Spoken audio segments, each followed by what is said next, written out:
नमस्कार, स्वागत है आपका हरियाणा विशेष में। आपके साथ मैं हूं सोनल दहिया। खबरों की शुरुआत करेंगे। सरकार और किसानों के बीच कमेटी अभी नहीं बन पाई है क्योंकि किसान आंदोलन को लेकर सुप्रीम कोर्ट में सुनवाई अब टल गई है। हालांकि सुप्रीम कोर्ट ने प्रदर्शन को किसानों का हक बताया, लेकिन साथ ही कहा कि इससे किसी को दिक्कत नहीं होनी चाहिए।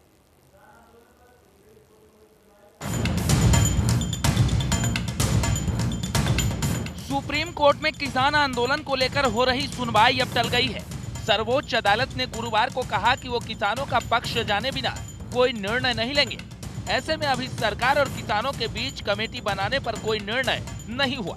हालांकि सुनवाई के दौरान अदालत ने कुछ सख्त टिप्पणी की, जिसमें प्रदर्शन को किसानों का हक बताया, लेकिन इससे किसी को दिक्कत नहीं होनी चाहिए। अदालत ने सरकार को सलाह भी दी कि वो कुछ वक्त के लिए कानून को होल्ड रखने पर विचार करे।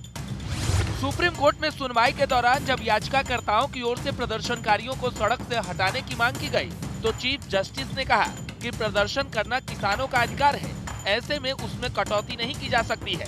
हालांकि इस अधिकार से किसी दूसरे व्यक्ति को दिक्कत न आए, इस पर विचार हो सकता है। चीफ जस्टिस की ओर से ये भी कहा गया कि प्रदर्शन का भी एक लक्ष्य होता है जो बातचीत से निकल सकता है। यही कारण है कि हम कमेटी बनाने की बात कह रहे हैं। कमेटी में एक्सपर्ट हो सकते हैं, वो अपनी राय रखें, तब तक किसानों को प्रदर्शन करने का हक है। सुप्रीम कोर्ट ने अपनी टिप्पणी में कहा कि प्रदर्शन चलता रहना चाहिए, लेकिन रास्ते जाम ना हो। पुलिस को कोई भी एक्शन नहीं लेना चाहिए, बातचीत से हल निकलना जरूरी है। सुनवाई के दौरान सुप्रीम कोर्ट की ओर से कहा गया कि हमें कल पता चला कि सरकार बातचीत से हल नहीं निकाल पा रही है, जिस पर सरकार की ओर से अदालत में जवाब दिया गया कि किसान हाँ या ना में जवाब चाहते हैं और अटल बने हुए हैं।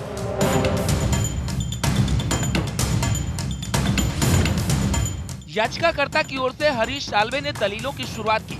उन्होंने कहा कि इस प्रदर्शन से दिल्ली वालों को दिक्कत हो रही है। रास्ते बंद होने के कारण सब्जियों के दाम बढ़ रहे हैं। ऐसे में ये सही नहीं है। दिल्ली के लोग गुरुग्राम, नोएडा में काम करने के लिए जाते हैं, जो उनके लिए मुश्किल हो रहा है। आगे की सुनवाई में चीफ जस्टिस ने कहा कि दिल्ली को ब्लॉक करने से तो दिल्ली के लोग भूखे हो जाएंगे। अगर कोई चर्चा नहीं होगी तो उद्देश्य पूरा नहीं हो सकेगा। सुप्रीम कोर्ट में दिल्ली सरकार की ओर से खुद को पार्टी न बनाए जाने पर नाराजगी व्यक्त की। दूसरी ओर पंजाब की ओर से पी चिदम्बरम पेश हुए। उन्होंने कहा कि अगर सुप्रीम कोर्ट कोई कमेटी बनाता है तो उन्हें कोई आपत्ति नहीं है। पंजाब की ओर से कहा गया कि किसान चुपचाप जंतर मंतर जाना चाहते थे, ऐसे में सरकार ने उन्हें क्यों रोका। इस दौरान सीजेआई ने पूछा कि अगर इतनी बड़ी भीड़ शहर में आएगी तो दिक्कत नहीं होगी। अदालत ने कहा कि लॉ एंड ऑर्डर कोर्ट नहीं देख सकती है। इसके साथ ही अदालत ने कहा कि किसानों की राय के बाद वो कमेटी का गठन करेंगे, जिसमें एक्सपर्ट शामिल होंगे। अब आगे मामले की सुनवाई वेकेशन बेंच सुनेगी। अगले हफ्ते एक बार फिर इस पर सुनवाई होगी, जिसमें बेंच और कमेटी को लेकर चर्चा होगी। Bureau report, India news, Haryana.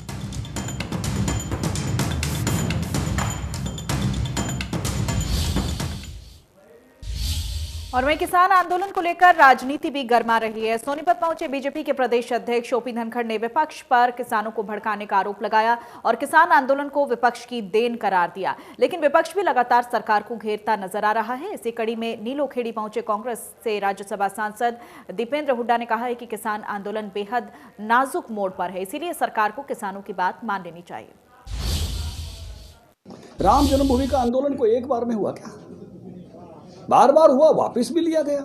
जब आपका एजेंडा एड्रेस कर दिया गया है, आपने जितनी मांगे उठाई किसान संगठनों ने, उन सभी मांगों का उत्तर पूरा वायरल है पूरे सोशल मीडिया पे सब जगह कि इस बात का ये उत्तर है, इस बात का ये उत्तर है, इस बात का ये उत्तर है। और उसके बाद भी आगे भी ओपननेस है, आओ बात करो।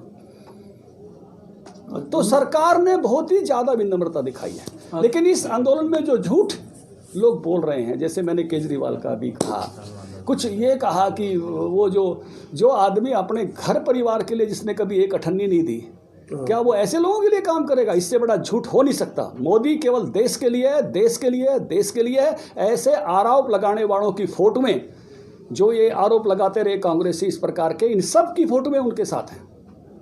इन्होंने जमीनें दी हरियाणा की उनको, ये हैं उसके गुनहगार। और आज ये एक ऐसे शख्स को, जिस आदमी ने केवल जो देश के लिए जिया है जिंदगी भर, अपने परिवार के लिए भी इतना लंबा समय मुख्यमंत्री रह के कुछ नहीं किया, प्रधानमंत्री रह के कुछ नहीं किया, उस पर ऐसे आरोप। उनकी बात डेथ होने के बाद जो अजय हमारे किसान थे, उनके परिवार में 10 लाख रुपए की उन्होंने सहायता खुद से करी।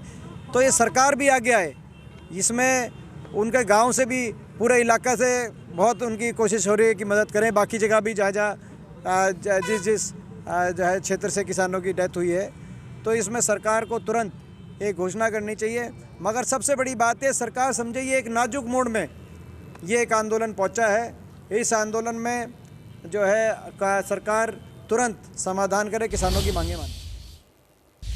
और वहीं दिल्ली हरियाणा बॉर्डर पर किसानों के धरने में शामिल संत बाबा राम सिंह ने खुद को गोली मारकर आत्महत्या कर ली है, जिस पर किसान नेता के साथ ही राजनेताओं की प्रतिक्रियाएं भी सामने आ रही हैं। भाकियू के प्रदेश अध्यक्ष गुरनाम सिंह चढ़ूनी फूट फूट कर रोते हुए दिखाई दिए। तो वहीं प्रदेश के सीएम मनोहर लाल ने भी ट्वीट कर संत राम सिंह को श्रद्धांजलि दी। इसके अलावा मामले को लेकर सियासत भी तेज हो गई।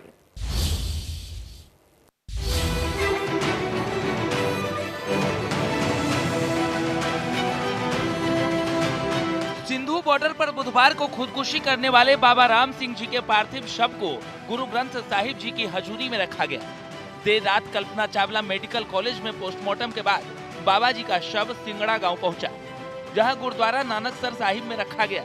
बता दें कि शुक्रवार को राम सिंह जी का अंतिम संस्कार होगा। संगत बाबा राम सिंह जी के आखिरी बार दर्शन कर रहे हैं। कई शहर और राज्यों से संगत और सिख समाज के कई बड़े गुरु सिंगड़ा गांव पहुंचे। देर रात से ही गुरुद्वारा साहिब में पाठ किए जा रहे हैं। बता दें कि बुधवार शाम खबर आई थी, नानकसर गुरुद्वारा साहिब सिंगड़ा के मुख्य बाबा राम सिंह जी ने किसानों के हालात को देखते हुए खुद को गोली मारकर खुदकुशी कर ली। लेकिन लोगों को पता लगने के बाद से लोगों ने इसे बाबा जी की शहीदी बताया और कहा कि संत जी ने किसानों के लिए, देश के लिए शहादत दी है। किसान देश का अन्नदाता है, जिन्हें देश नू भुख तो मुटाया है। ਜਿਹੜੇ किसानों ने पूरी जिंदगी तूफान झक्खड़ का सामना करके देश नू कोने कोने च अन्न भेजा है, वही अन्नदाते की आवाज़ नहीं सुनी जा रही। पिछले 3 महीने तो अन्नदाता संघर्ष कर रहा, उन्होंने बर्दाश्त नहीं होया तो उन्होंने उत्थे जाके शहादत दे दी। एक महापुरख ने शहादत दी, देखो कितनी वड्डी गल है। मैनू हैरानगी है, दुख है कि हाले तक समझ नहीं आई। इस संघर्ष में पिछले 20 दिनों च तकरीबन 30 लोगों ने शहादत देती, पर सेंटर की सरकार को कोई फिक्र ही नहीं, परवाह ही नहीं। मानवता को एक बहुत बड़ी कमी आई है कि जिस इंसान ने अपना सारा जीवन इंसानियत के लिए, इंसानों के लिए, मानवता के लिए लगा दिया, आज ऐसे इंसान का दिल इतना दुखी हुआ कि जिन इंसानों ने सरकारें बनाई हैं अपनी देखभाल के लिए, वो इंसानों की इनह्यूमैनिटी देख के आज बाबा जी का इतना दिल दुखा कि ये उनको कदम उठाना पड़ा। इतनी बड़ी उन्होंने कुर्बानी दी इस सरकार को हिला के जगाने के लिए। तो मेरे पास कोई शब्द नहीं है कि अपने ही लोगों के ऊपर सरकार इतना जुल्म की, इतने सर्दी के मौसम में छोटे बच्चे बैठे हैं, बूढ़े बैठे हैं और आपको परवाह ही नहीं। ये बेपरवाही वाली सरकार को जगाने के लिए बाबा जी ने जो ये कदम उठाया है, मैं उम्मीद करती हूँ कि जहाँ 30 लोगों की शहादत हो गई है इस ठंड के मौसम में, कोई उन्होंने गुनाह नहीं करा था, सिर्फ अपना हक मांग रहे हैं। जो उनकी तरफ नहीं सुना, तब एक भगवान का नाम जपने वाले आदमी जो इतने दुखी होकर एक इंसान ने अपनी हत्या करी है, जो ये भी किसी का हृदय नहीं पिघलाएगा तो फिर वो पत्थर दिल ही नहीं, उनके दिल के बारे में मेरे पास। इससे पहले करनाल के सिंगड़ा गुरुद्वारे में भाकियू प्रदेश अध्यक्ष गुरनाम सिंह चढ़ूनी ने बाबा राम सिंह के पार्थिव शरीर के अंतिम दर्शन किए। बाबा राम सिंह के निधन पर गुरनाम सिंह चढ़ूनी फूट फूट कर रोए। इस दौरान गुरनाम सिंह चढ़ूनी ने कहा कि ना तो हमारी सरकार सुनती है, ना ही कोर्ट। ऐसे में बाबा राम सिंह से किसानों का दुख देखा नहीं गया। बाबा राम सिंह का जाना बड़ी कुर्बानी है। शहादत है, उसको हम नमन करते हैं, बहुत बड़ी कुर्बानी है। इतना हमने नहीं सोचा था, हमने नहीं सोचा था ऐसा होगा। परसों मेरे पास बैठे रहे,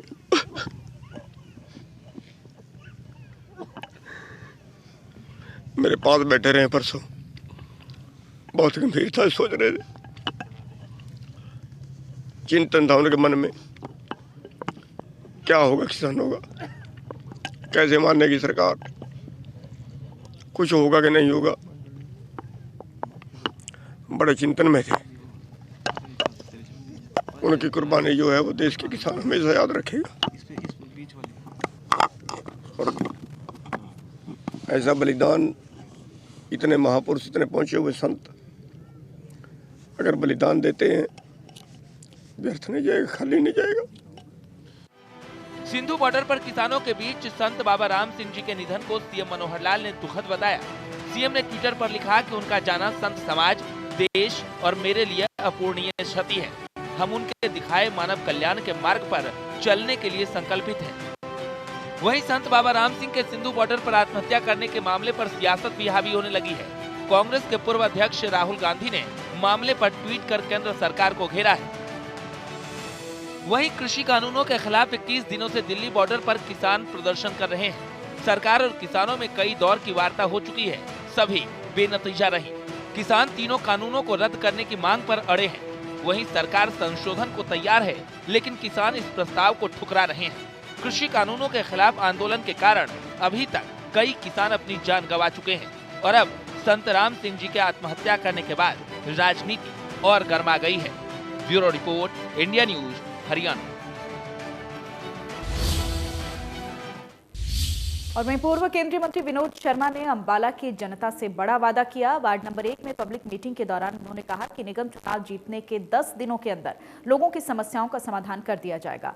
दरअसल वार्ड नंबर 1 के लोगों ने उनके सामने पीने के पानी और डिस्पेंसरी की समस्या रखी थी। पूर्व केंद्रीय मंत्री विनोद शर्मा ने परशुराम मंदिर में माथा टेकने के बाद चुनाव प्रचार की कमान संभाली है। इसके अलावा हरियाणा जनचेतना पार्टी से मेयर पद की प्रत्याशी शक्ति रानी शर्मा भी लोगों के बीच जाकर वोट की अपील कर रही हैं।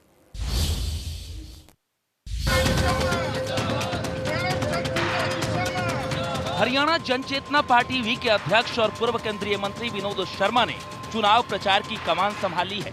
परशुराम मंदिर में माथा टेकने के बाद वो वार्ड नंबर 1 में चुनाव प्रचार के लिए पहुंचे। यहां उन्होंने जनता से संवाद किया और समस्याओं के बारे में जानकारी ली।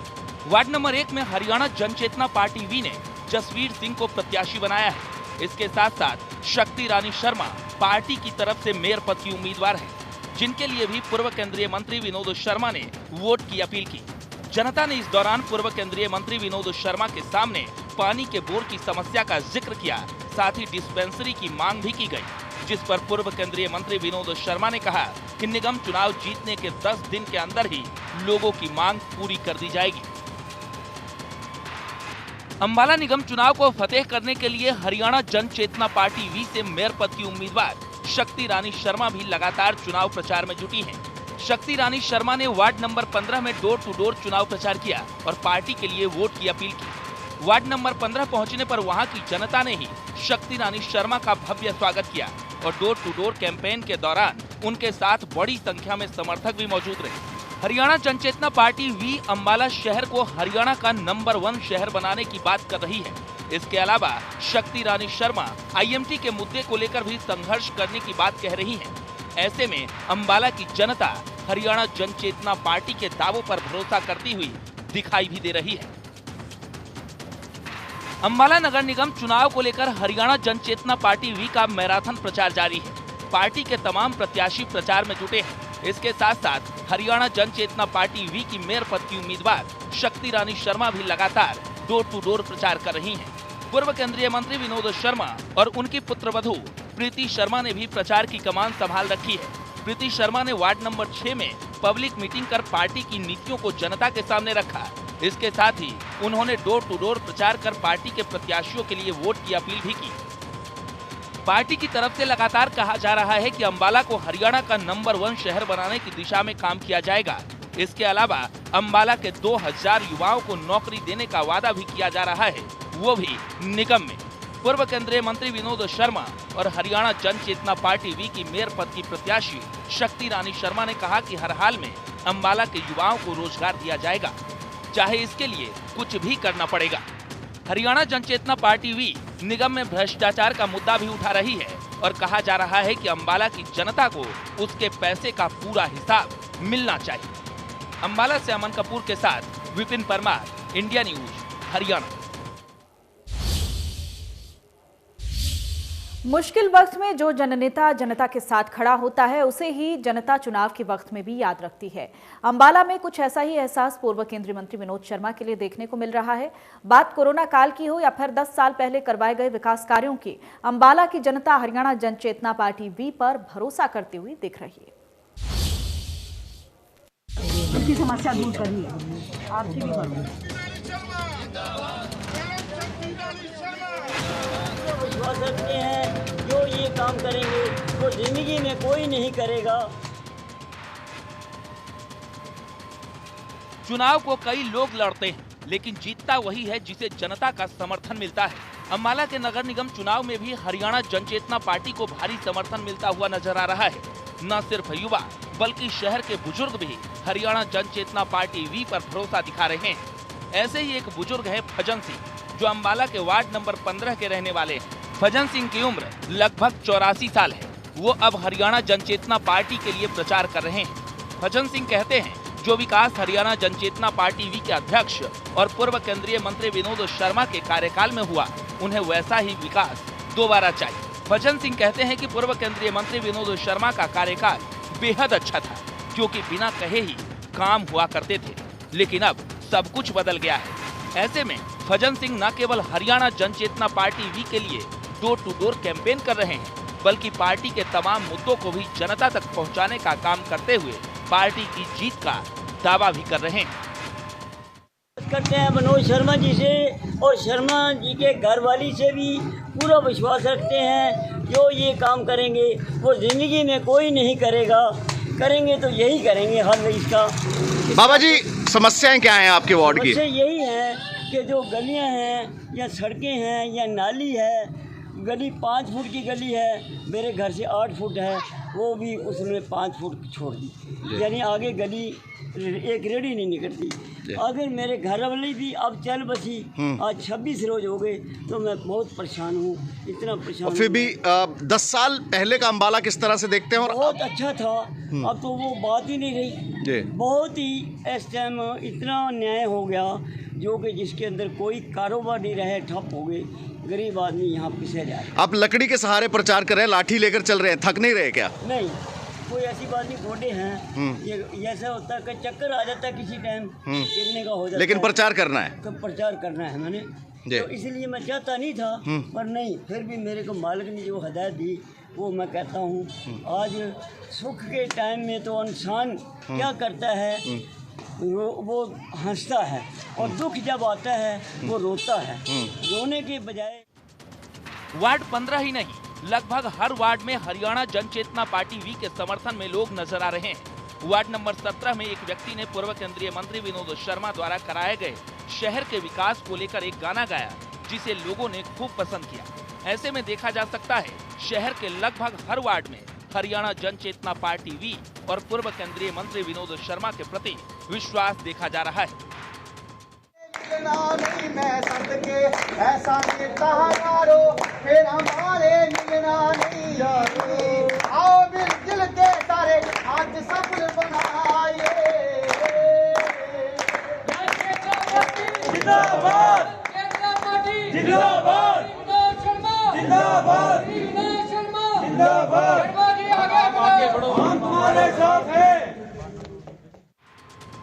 अंबाला में इन दिनों निगम चुनाव का शोर है। ऐसे में वार्ड नंबर 15 के लोग पूर्व केंद्रीय मंत्री विनोद शर्मा को समर्थन देते हुए नजर आ रहे हैं। वार्ड नंबर 15 के निवासी अजय कुमार कहते हैं कि कोरोना काल में विनोद शर्मा ही ऐसे नेता रहे जिन्होंने इलाके को सैनिटाइज करवाया, घर घर सैनिटाइजर और मास्क बंटवाए। हरियाणा जनचेतना पार्टी निगम में अंबाला के युवाओं को रोजगार देने की बात कर रही है, जिसे भी लोग काफी पसंद कर रहे हैं। अजय कुमार कहते हैं कि अंबाला में ना तो सफाई है और ना ही विकास। जिस इलाके में अजय कुमार रहते हैं वहां डिस्पेंसरी भी नहीं है। ऐसे में लोगों का रुझान पूर्व केंद्रीय मंत्री विनोद शर्मा और हरियाणा जनचेतना पार्टी वी की तरफ दिख रहा है। सिर्फ कोरोना के अंदर विनोद शर्मा की ही टीम थी जिन्होंने पूरे अंबाले को कवर किया है छिड़काव के लिए। बाकी किसी ने झूठे मुंह भी नहीं पूछा। घर घर जाके इन्होंने बोतलें बांटी हैं। ठीक है जी, पूरे अंबाले की बात कर रहा हूँ, एक एरिया की बात नहीं कर रहा, पूरे अंबाले की बात कर रहा हूँ। सैनिटाइजर की विनोद शर्मा की टीम ही थी जिन्होंने सैनिटाइज किया, घर घर जाके बोतलें दी है, मास्क दिए हैं, हर चीज़ सुविधा उपलब्ध है। हरियाणा जनचेतना पार्टी वी के वादे और दावे जनता को खूब पसंद आ रहे हैं। अंबाला की जनता उन वादों पर भरोसा करती हुई दिख रही है। इसकी वजह है पूर्व केंद्रीय मंत्री विनोद शर्मा के वो काम जो उन्होंने अपने कार्यकाल में अंबाला के लिए करवाए। अंबाला से अमन कपूर के साथ विपिन परमार, इंडिया न्यूज, हरियाणा। और वहीं हरियाणा जनचेतना पार्टी लगातार नगर निगम में पारदर्शिता का मुद्दा उठा रही है और जीत के बाद ईमानदारी से काम करने का वायदा किया जा रहा है। इन सब के बीच सरकार ने भी मेयर पद की शक्तियां बढ़ाने का फैसला लिया है। सरकार की तरफ से निगम के आयुक्त की वार्षिक गोपनीय रिपोर्ट मेयर की सलाह से लिखे जाने के आदेश जारी किए गए। हरियाणा सरकार में पहले नगर निगम आयुक्त के पदों पर HCS अधिकारी लगते थे, लेकिन अब अधिकतर अधिकारी IAS हैं। आपको बता दें कि पंचकुला, अंबाला और सोनीपत में नगर निगम चुनाव 27 दिसंबर को होने हैं और अंबाला में हरियाणा जनचेतना पार्टी लगातार पारदर्शिता का मुद्दा उठा रही है।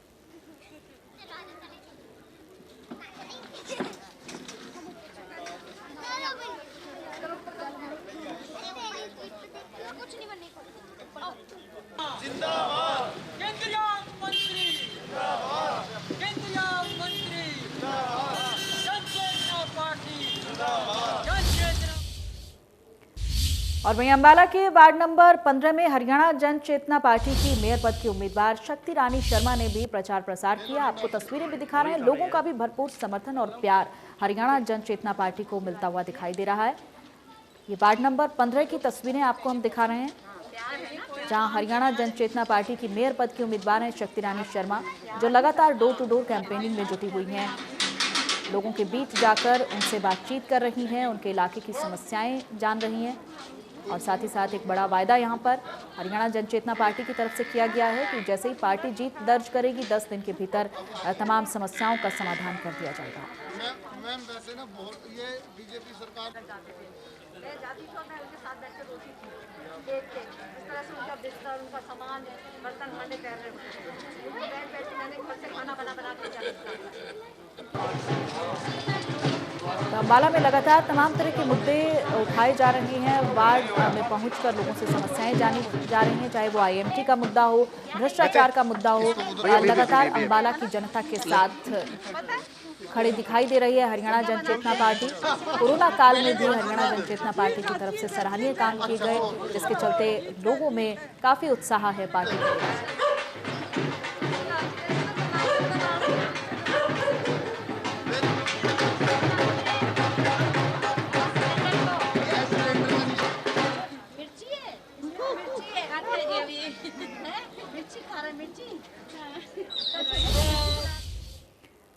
और वहीं पूर्व केंद्रीय मंत्री विनोद शर्मा जहां एक तरफ जोर शोर से चुनाव प्रचार में लगे हुए हैं, तो वहीं दूसरी तरफ बच्चों के साथ क्रिकेट खेलते हुए दिखाई दिए। बच्चों के साथ खेलकर पूर्व केंद्रीय मंत्री विनोद शर्मा ने बल्लेबाजी करते हुए जमकर शॉट्स लगाए और बॉलिंग करते हुए कई बल्लेबाजों को क्लीन बोल्ड भी किया। इस दौरान पूर्व केंद्रीय मंत्री ने कहा कि उन्हें चुनाव की बिल्कुल भी टेंशन नहीं है।